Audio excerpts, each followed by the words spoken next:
Hi, friends. You're welcome to episode 5 of SOVA podcast on photography. And this is the part where I let you know a little about our guest. On today's episode, we have Tom Saater. Tom Saater is a documentary photographer or photojournalist. He's a short filmmaker and a podcast producer from Nigeria. His work is focused on contemporary social issues like immigration, economy, other humanitarian affairs, and so many more. And his work has been exhibited internationally. For instance, he's featured in the Venice Biennale, University of Oxford, Louisiana Museum of Modern Art, and as part of he's been also part of the Everyday Africa traveling exhibitions across the world. He's been part of the Look Tree Festival and Addis Ababa Photo Festival, amongst others. Tom has worked for international media outlets including The Economist, Google, Washington Post, New York Times, Time, Zit Germany, Huffington Post, Financial Times, Lufthansa, The Telegraph UK, Japan Times, Bloomberg, BBC, Human Rights Watch, Mercedes-Benz, IFC, UNHCR, WFP, UNOCHA, Oxfam, Catalyst for Peace, Canon Europe, Big Dutchman Germany, International Rescue Committee, Mercy Corps, and I hate this part, and so many more. And in 2018, he was invited to facilitate a storytelling workshop at Contact Photography Festival in Toronto, Canada. And he's also giving a talk about his work at the Bronx Documentary Center in New York. He's a member and contributor to the photographic collective called Everyday Africa. This, my friends, is Tom Saater. And I really would like you to get, you're not going to get ready for this, basically. That's what I'm trying to say. You're not going to get ready for what Tom is about to share. But trust me, you're going to have something to really reflect on and, watch out for in your journey as an emerging or thriving photojournalist or documentary photographer. Yeah. And in other ways, you express yourself as a photographer anyway. So take something from this and please apply it. So here's our conversation after the click.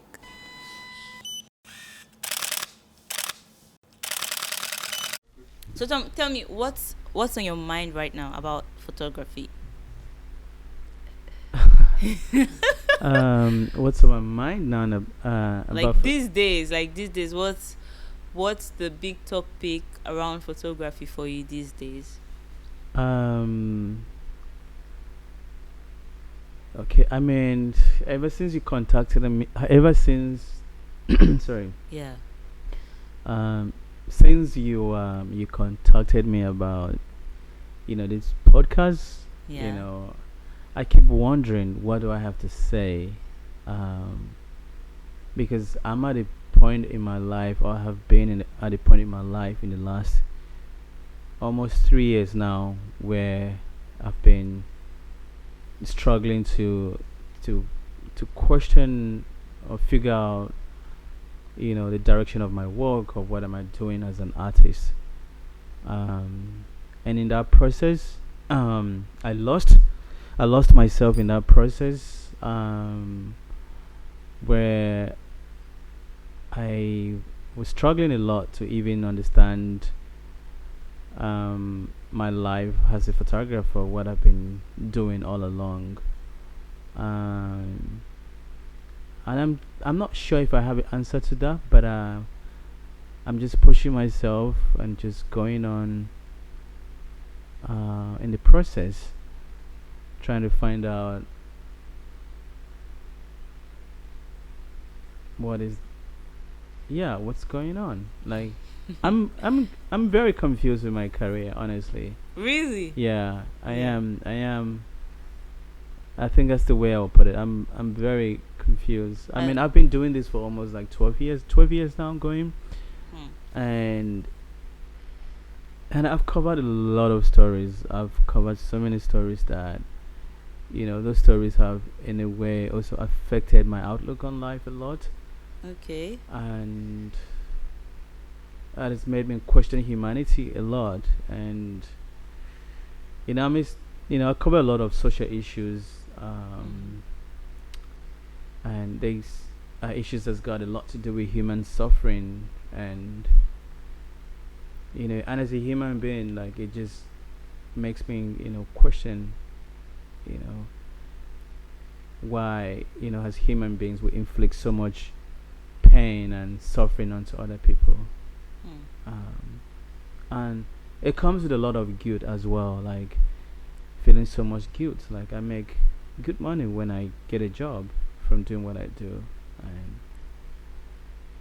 and a lot of the project I work on are project that exist or claim to be, fixing humanity problem. But as the years go by, I see less of that happen. I'm seeing more of human suffering and struggles and wealth disparity, and privilege, and how human beings use their power, influence, and privilege to, like, cause pains uh, to others.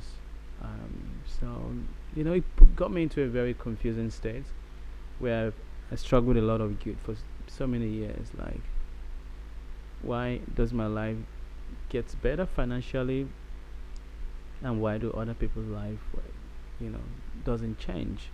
Mm. You know, yeah. I Okay, don't know if. that's very honest. Mm, Yeah, thank you for that. But mm, I'll say, like, don't you draw some, I don't know, doesn't it make you feel less guilty to see that your stories, the stories you're telling with your pictures, are helping, you know, excuse me, yeah. are helping shed light, on those social issues, or are helping people who have solutions know that there's a problem in those areas, or Mm, there are problems in those areas, and then they can provide solutions if they deem fit. Like, don't you see yourself as one of the one of those really just putting a spotlight on those who do not have a voice, to say, oh, this is what's going on here, and you know with the hopes that it brings them some help or some change. Like, exposing injustice or exposing a social issue, which probably what you're talking about, right? yeah.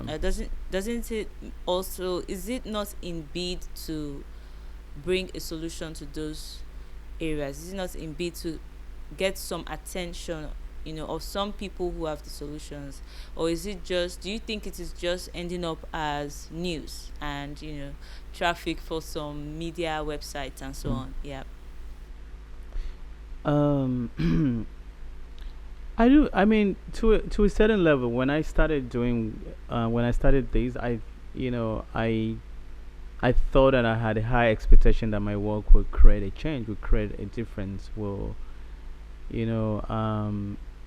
I take photos. When I make photos, I make photos to with the hope that they will spark up, they will spark a conversation, or they will spark a conversation, highlight or expose or show what it's happening, and people would act on it and make a change.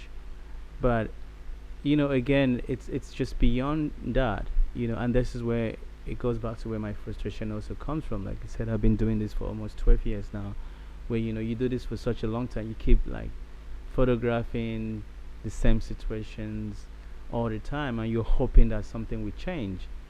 But then you're not seeing dramatic change as you expected to see. Of course, I believe in, like, small changes and all that. Mm-hmm. But this, we're talking about human suffering here. Yeah. you know no Yeah. one deserves to, To go through something. Yeah. yeah, to suffer. I mean, okay, suffering, it's part of humans. We have to go through suffering, but also, as humans, like, we're put in this world to also, like, be a blessing in the life of other people. To not everybody's going to be rich, not everybody's going to be poor, but we are blessed. We have these things so that we could, you know bless, or, like, impact other people's life. But as time goes, as I get exposed and traveling and seeing a lot of, what is happening, I started wondering, like, humans, are we doing enough to really, really you know, to make an impact, a positive impact in the life of other people, or we're just like doing this thing for our own selfish gain. Mm. Of course, like my I'm happy when people say they've been inspired by my work that I create. You know, for me also that's also comes as a being a blessing in a way, because people are finding inspiration from what I do, which is great. If it helps someone become a better photographer tomorrow, or get into photography to, you know, to have a living or to like impact, that's great. That's what I enjoy those kind of feedback and seeing that my work is like impacting people too. I mean, it's inspiring people, but Mm-hmm. also I want it more than just inspiring people to become something for just their own benefit. For me, my own ideology or belief is like, you know, um, we should use what we have, no matter how little it is, to help other people to advance humanity. Hmm. You know, Hmm. yeah. Well, I think I think you're really kind of looking at the big picture of the work, and that is why you see beyond just getting your job done to, okay, does this really make a difference? Am I even part of those who are solving a problem? But I mean, have you considered, and this is me really speaking, because this is me speaking, you um to you right now, Yeah. weirdly, yeah, but you probably know these things, um but it probably would be worse. I mean, look at days where we didn't have the technology of documenting realities, Hmm. and people could just do things without fear of anyone asking them questions, Hmm. or seeking justice, like sending them to prison for a crime or something like that, or people probing political officers for how they spent a particular budget. You know, people get to see these things because of stories that um, visual artists, documentary filmmakers or photographers get to tell out there. Hmm. They help amplify the voices of people who are trying to raise awareness in society to the injustices, Hmm. just so we can make solutions there. But I think the truth is about life is that some of these things keep happening. um like you said, you've been in this for 12 years, and it's not like the world is an ice cream yard right now. It's still pretty much, in fact, we're seeing more, right? We're seeing Hmm. more. And I wonder how you're coping with that. Have you done any jobs in recent times? Is that correct? Any jobs? So have you done any jobs in recent times that kind of speaks to any of, like, so far as 2020 is concerned, like any of the recent, social issues that have been getting a lot of media attention, and people are really just fed up? Have you had to cover any of these stories? You mean like in regards to Like, COVID? COVID. anything Okay. connected to the pandemic, or connected to well, in Nigeria, something that has been really disturbing has been the issue of sexual harassment, Hmm. rape, Hmm. police brutality. And then Hmm. even outside the country, you Hmm. have like the anti-racism movement, and yeah, they're like 2020 big topics right now, Hmm. sadly, are around these things. Have you had to document um anyone, anything, to tell a story, to Hmm. project anything from within Nigeria or beyond, about these things? Okay. I haven't done any paid work since I haven't done any work related to COVID or the sexual harassment or any of the major issues happening globally right In now in 2020. 2020 as we speak. Um, the last job I actually did was, I think, October last year, and I happened to finish the job in the beginning of November, Okay. and that was it. And I haven't done any paid work since then.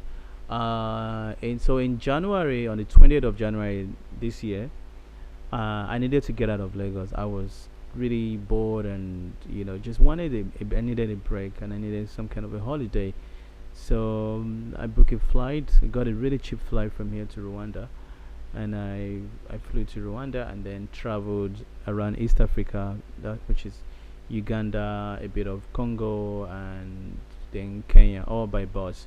Okay. Um, and why before I was traveling, was in touch with one of my friend Ida Mulune. She's Ethiopian. She runs the at this photo festival in Ethiopia, and so we're talking, and I told her I was gonna get away and just travel for a bit, and so she told me about this project in Rwanda on refugees that she has worked on. I think 2 years ago, and I was also talking to her about how like I've lost my interest in photography and how like I'm really struggling with photographing. Like scared of even looking at the camera, and she was like trying to encourage me to like to take it gradually, small, and like maybe. And so she told me about this project in Rwanda on refugees living there that she has worked on, and with the help of Ethiopian NGO. And if I'll be interested in like collaborating or like working on that, just to kind of like get myself back into falling in love with personal project of photography again. So I mean it's a bit of a heavy topic, but I was up to that challenge. So when I was done with my travels, I tried to hike Mount Kenya. Sorry, I tried to hike Mount Kenya with a friend, with two of my friends. We did. Even though I didn't make it to the summit, to the top of the summit, because I had altitude sickness, and I have to descend back. But I mean, it was something that I've never done before. I pushed myself, beyond my limits and stepping out of my comfort zone, which is incredible. I think we all need to step out of our comfort zone from time to time. And so when I was done with that, then I traveled to back to Rwanda, um, to spend time with this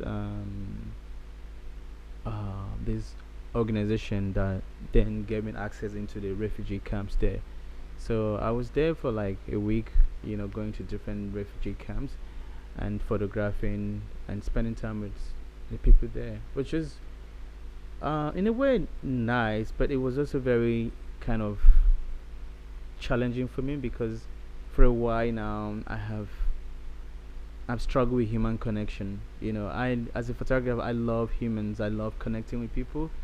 I The way you love said it, I love humans. Like, like we're one option. It's just us.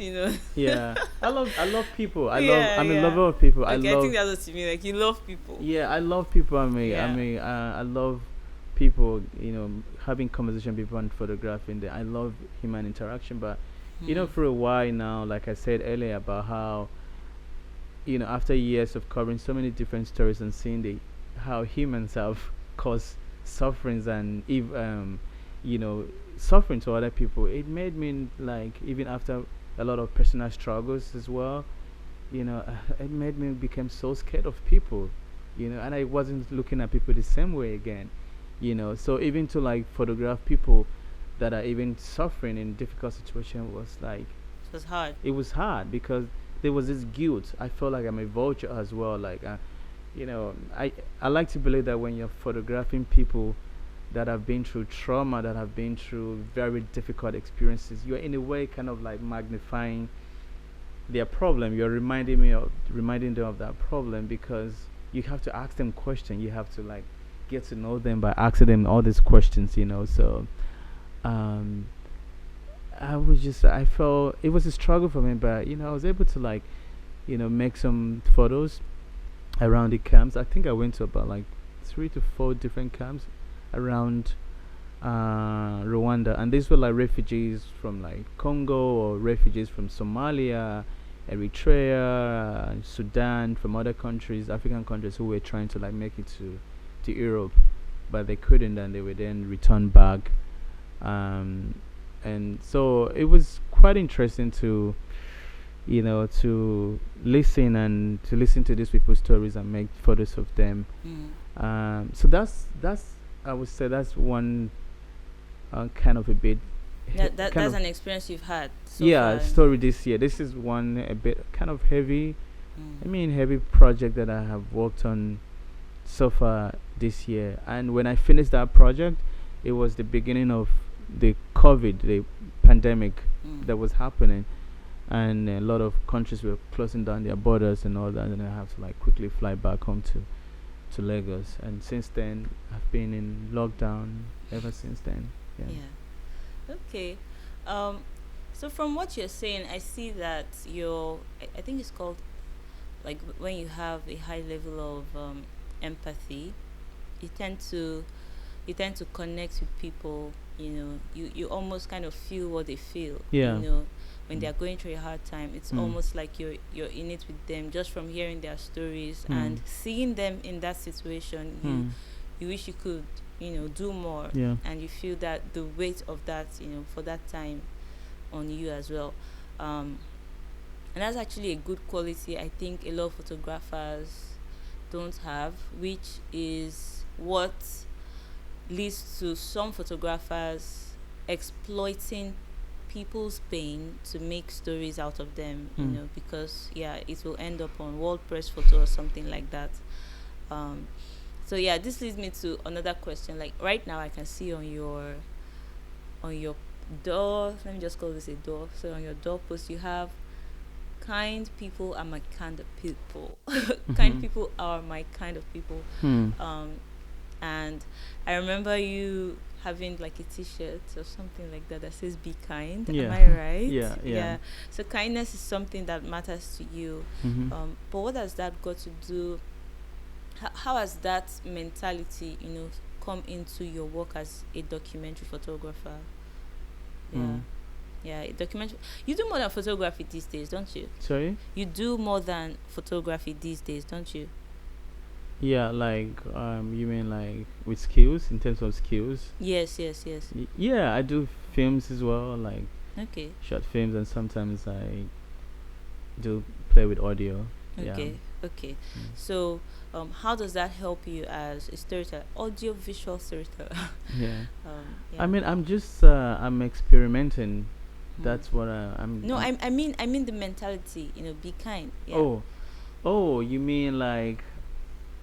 Oh, you're making reference to I have signs about be kind and kindness around me, and how does that step into your work? Oh, how does that? Yeah, I mean, I for me, how do I put it? I think first I would say kindness is a beautiful thing.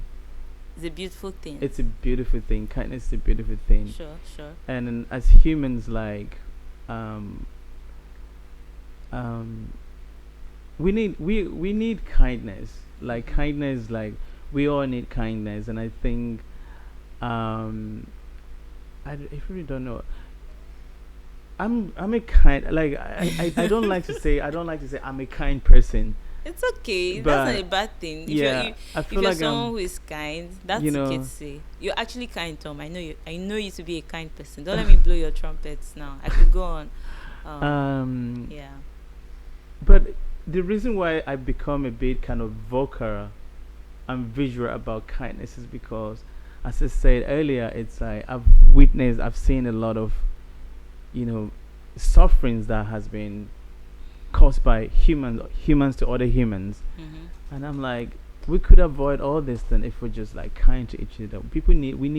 Everyone is struggling. People are really, really struggling. Everybody is struggling one way or the other, and I think you need empathy to be kind. I think, I don't know, they all sound the same, but there's a bit of a difference in that. But okay, so let me put it this way. I think first of all, I want to say kindness is free. Kindness is in every human being. Every one of us, every human being is capable of, being kind. It's in us, and I think in everything we do, we need to apply kindness. We need to apply empathy, because everybody is struggling, and kindness exists within us so that we can use it to relate with people.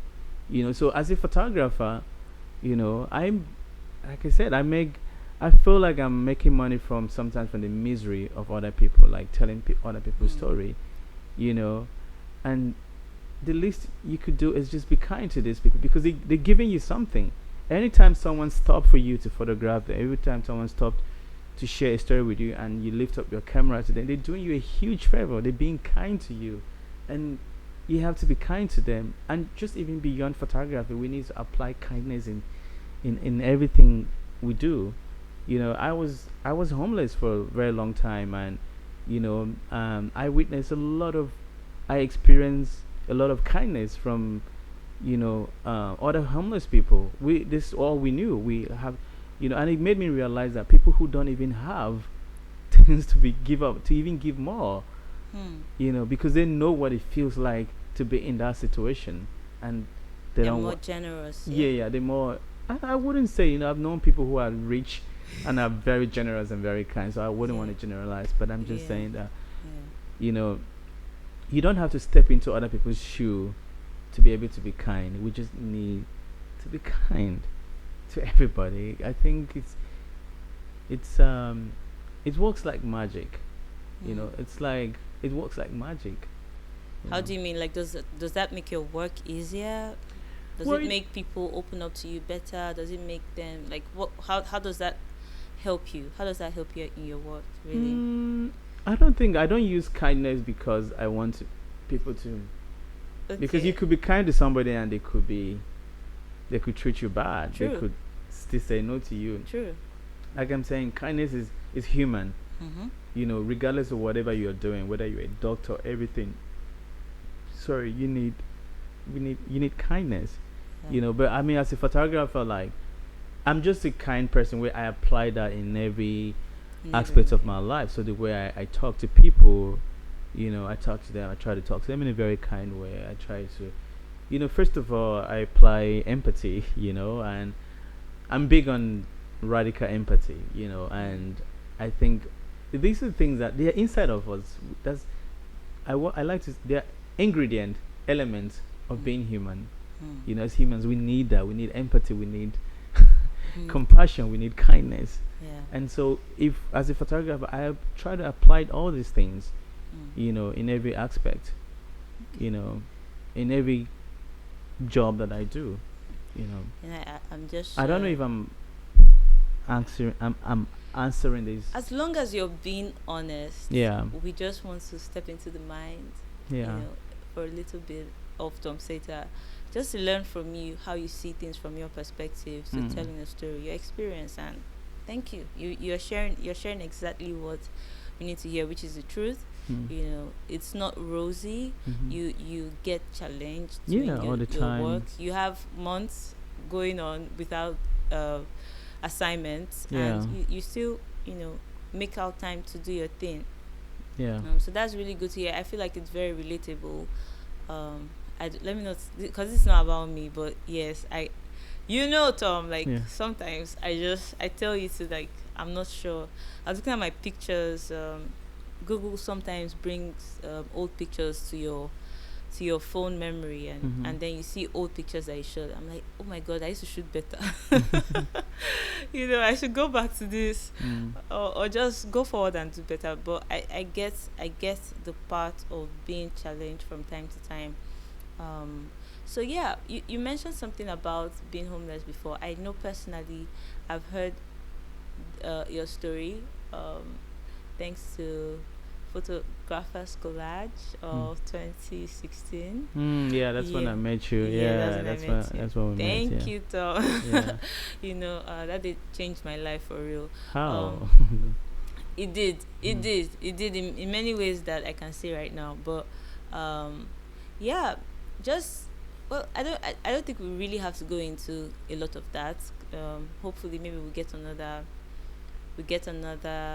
time to talk about your story, your beginnings and all of that. But you mentioned it, I believe you mentioned it for a reason. And that period where you went through a hard or difficult time, this was way before photography, right?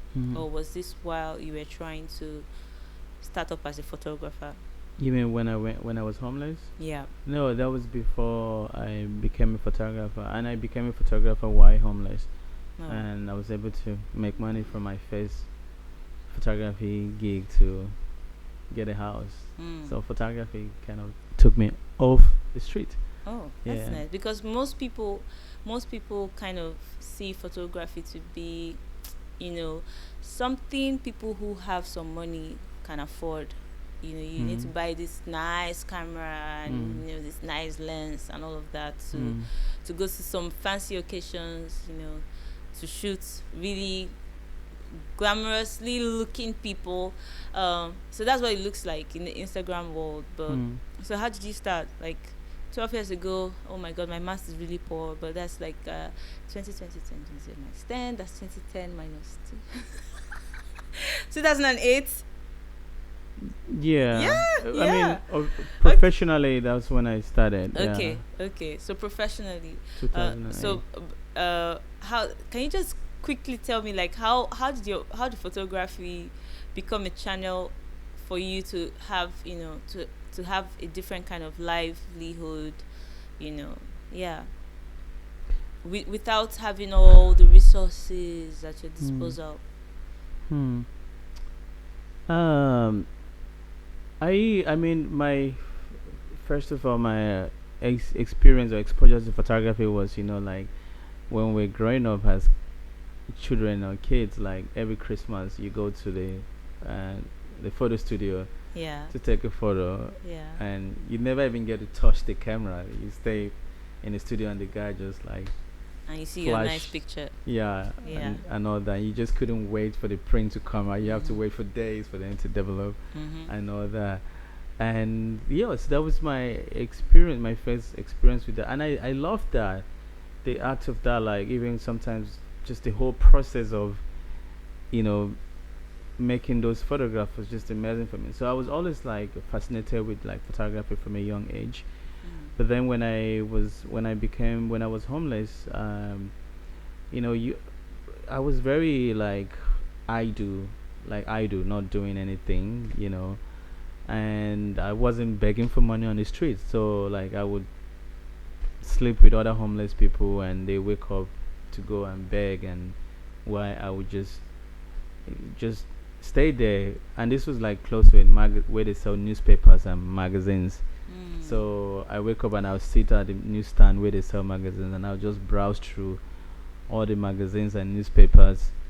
And a post office was around there as well, so there were always a lot of stationaries and magazines, like a subscription that people would subscribe, and the post office would just like end up not delivering or getting damaged and all that. Oh.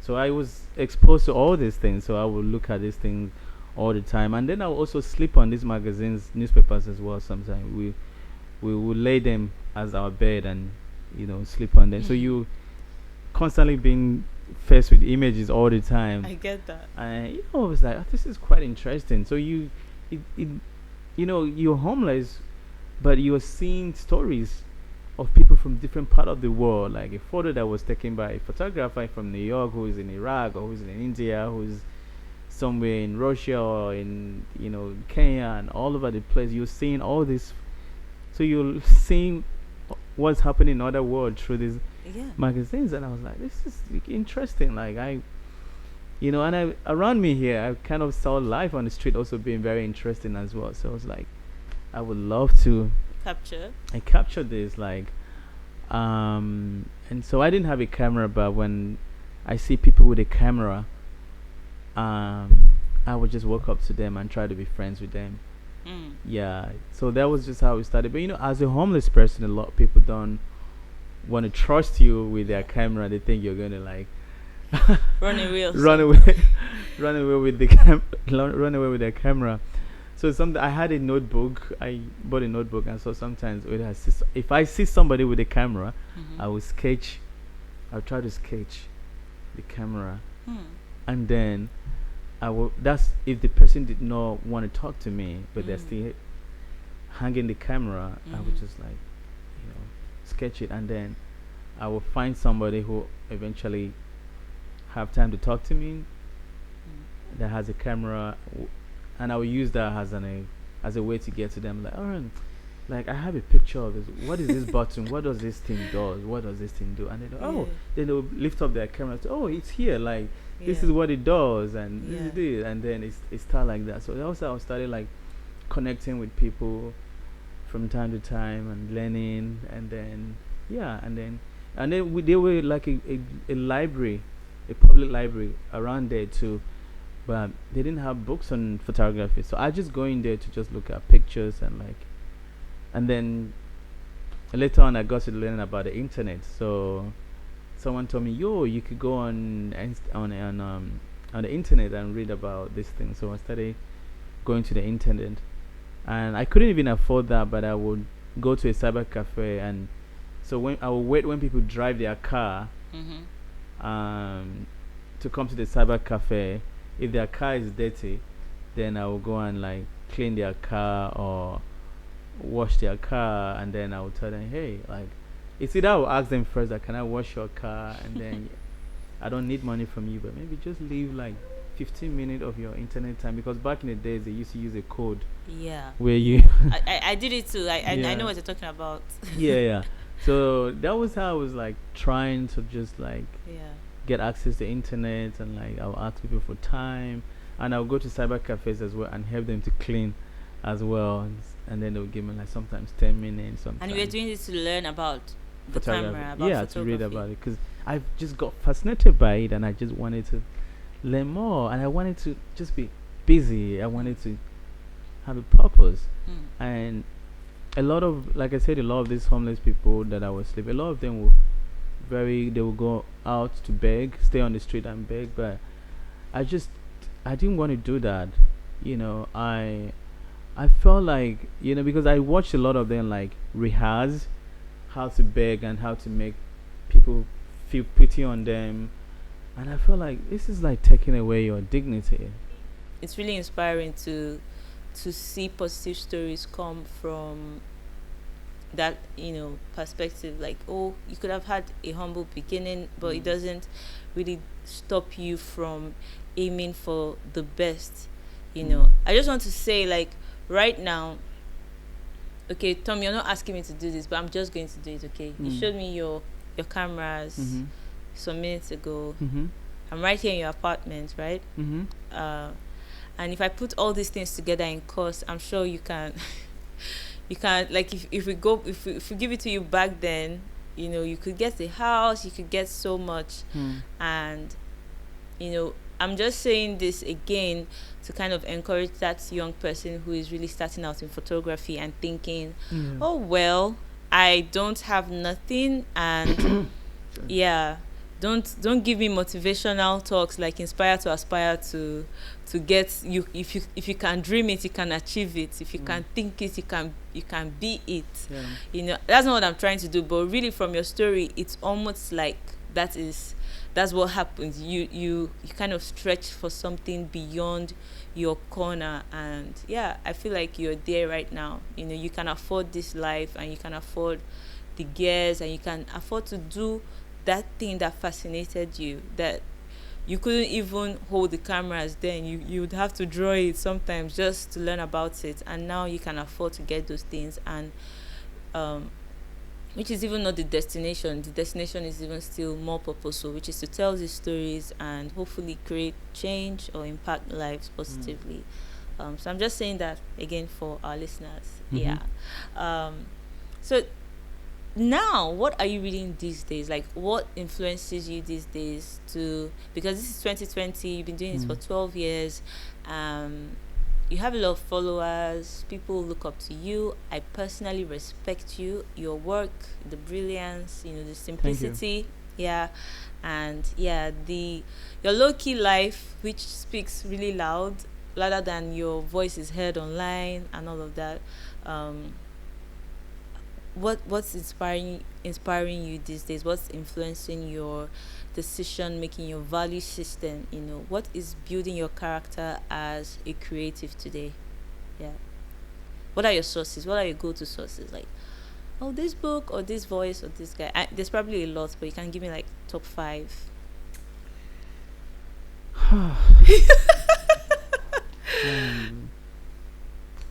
I mean, from the beginning of this, I talked about how I feel lost. I feel like, maybe the stories that I've covered or the things that I've seen has really affected the way I see things.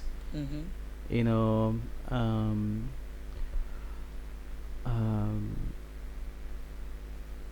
mean, my inspiration still comes from, just my interaction with people. I think I'm inspired by people's stories. And I I read books. I struggle with, you know depression sometimes, anxiety, struggle with social anxiety, a lot of anxiety. And so I've been reading a lot of books about, um, you know depression and anxiety, and just reading about, human connections as well, and about, philosophy, reading a lot of books on philosophy as well. And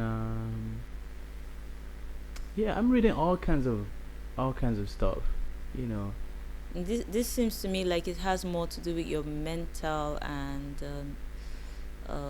like a different kind of aspect of intelligence that doesn't really touch on your skill as a photographer, yeah, but more like yeah, on your soft skills like yeah, emotion, yeah, mental yeah, my mental intelligence, health, your and mental health. mental health of other humans as well. Yeah. I think mental health is something that, we ignore a lot about ourselves, and that's what also happens to me. So I ignored my mental health for a long time.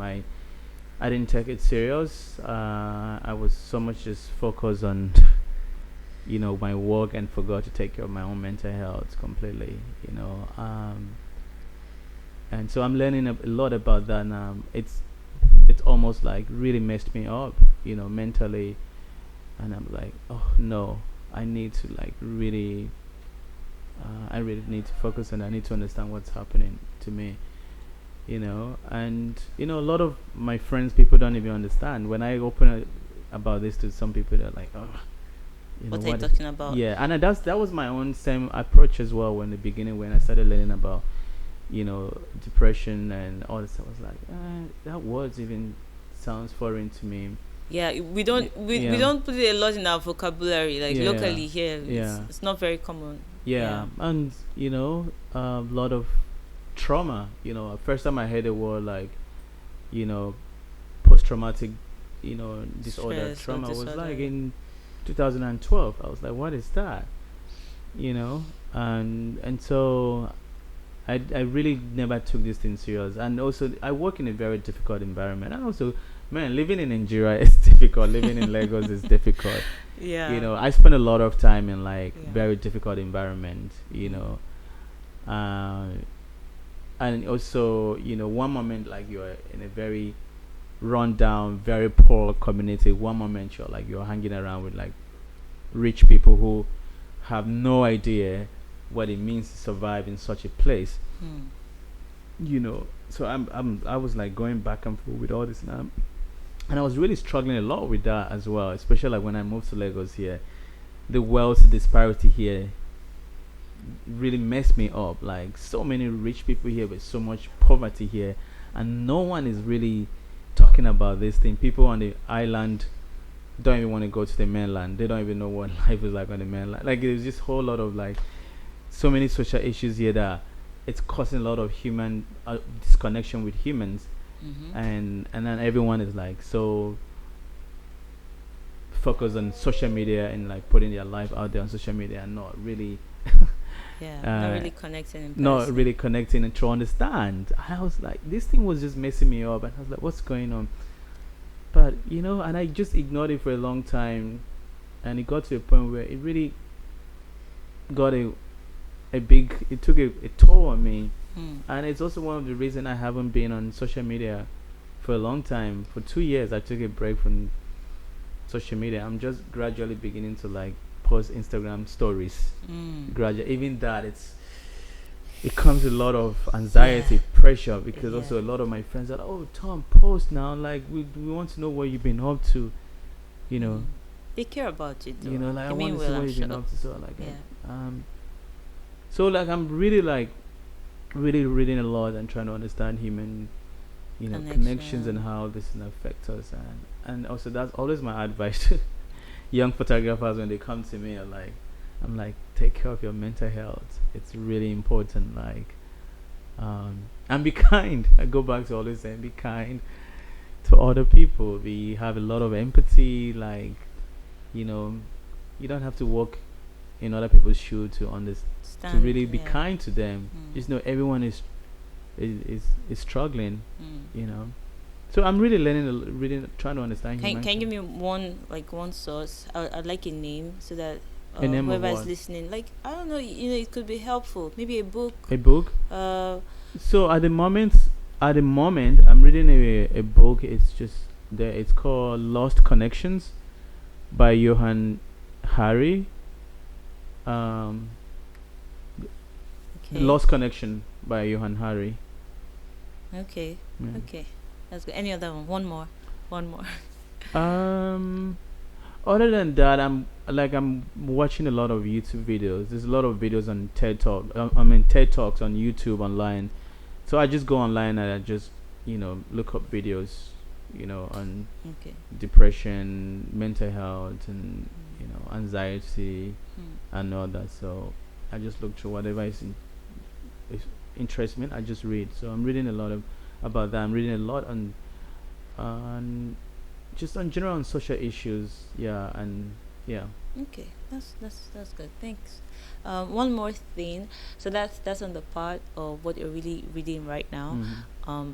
Now, what has helped you over time? I know we're gradually coming to the end of this session, but what has helped you over time develop your skill as a photographer, aside practice, which Mm-hmm. is very important, right? Mm-hmm. Consistent practice. What helps you develop your eye?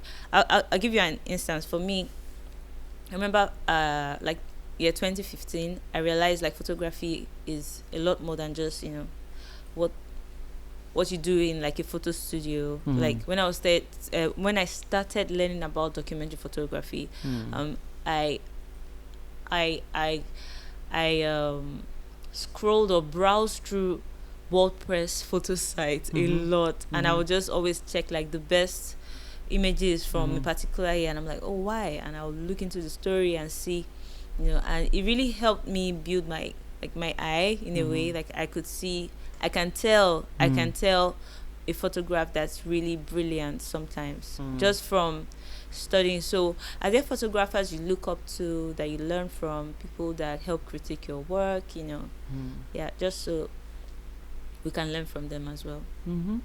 Yeah, there's it's bunch of them. There's a friend of mine, Laura Bushnik. She's a Palestinian French photographer. She's Palestinian photographer with a French citizenship. Mm. That you know, I met her a while ago, and we've been good friends, and I really admire her work a lot, and I get to talk to her about my work as well. And there is Roddy Raw is a Jamaican American photographer based out of New York.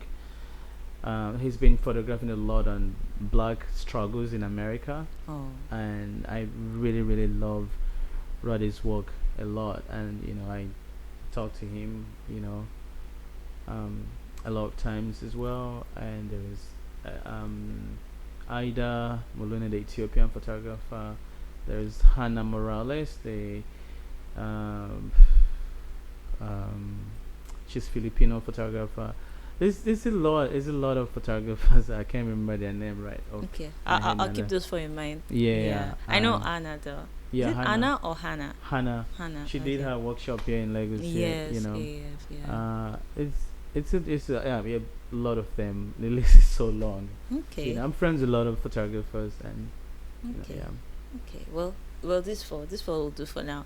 So thank you, Tom.